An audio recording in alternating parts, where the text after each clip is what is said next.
जय माँ बगलामुखी।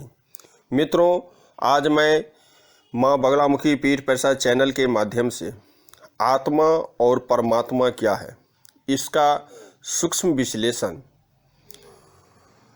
वेद, उपनिषद एवं श्रीमद् भागवत गीता में पहले ही किया गया है, जिसको मैं सरल ढंग से आप लोगों के लिए इस वीडियो के माध्यम से प्रस्तुत करने जा रहा हूँ।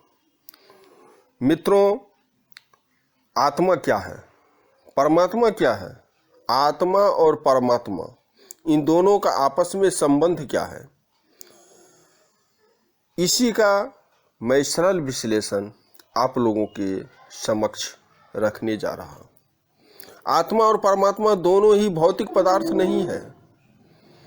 इन्हें आँख से देखा नहीं जा सकता, कान से सुना नहीं जा सकता, नाक से सूंघा नहीं जा सकता, जिह्वा से चखा नहीं जा सकता, त्वचा से छुआ नहीं जा सकता।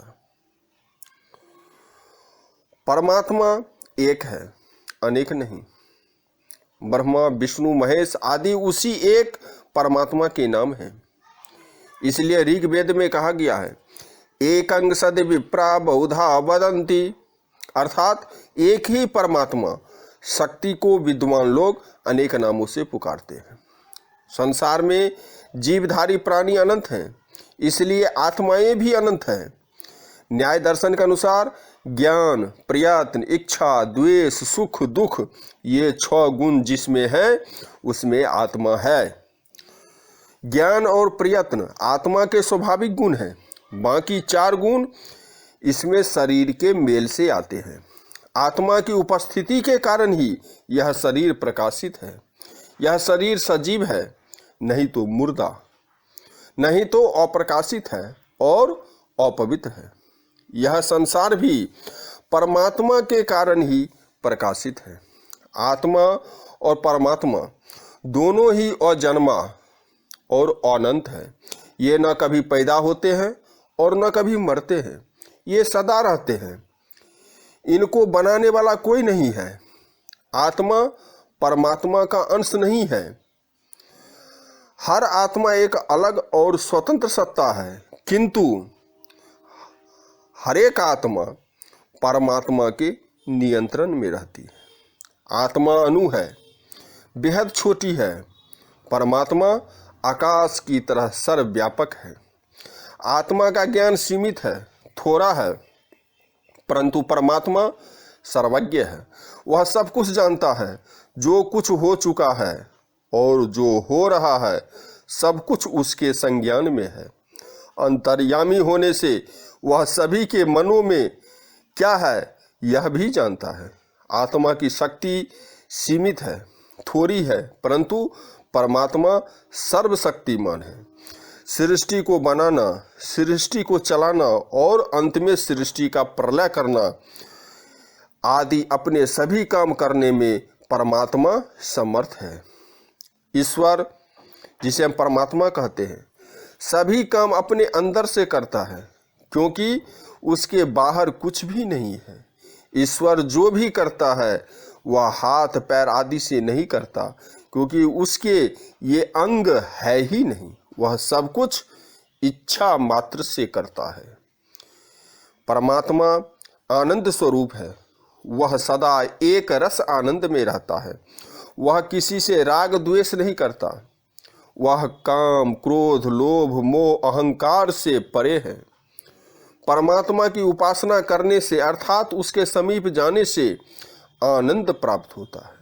जैसे सर्दी में आग के पास जाने से सुख मिलता है, उसी तरह आत्मा जब परमात्मा के पास जाती है या आत्मा और परमात्मा का मिलन होता है तो वही अनुभव, वही सुख आत्मा को प्राप्त होता है। परमात्मा निराकार है, उसे शुद्ध मन से जाना जा सकता है।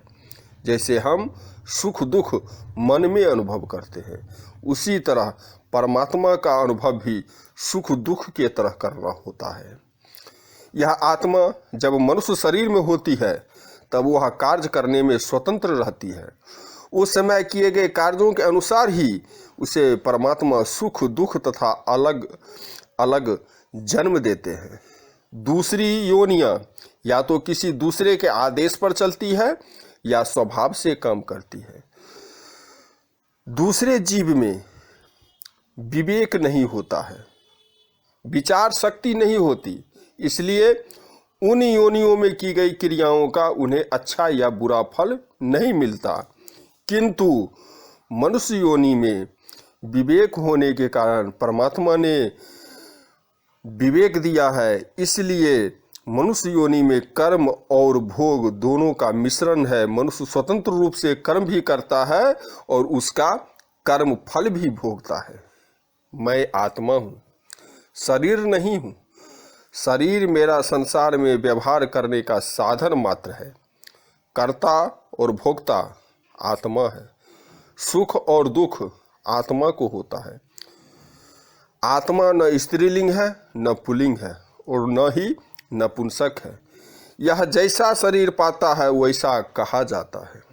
ईश्वर की पूजा, परमात्मा की पूजा ऐसे नहीं की जाती है जैसे मनुष्यों की पूजा अर्थात सेवा सत्कार किया जाता है।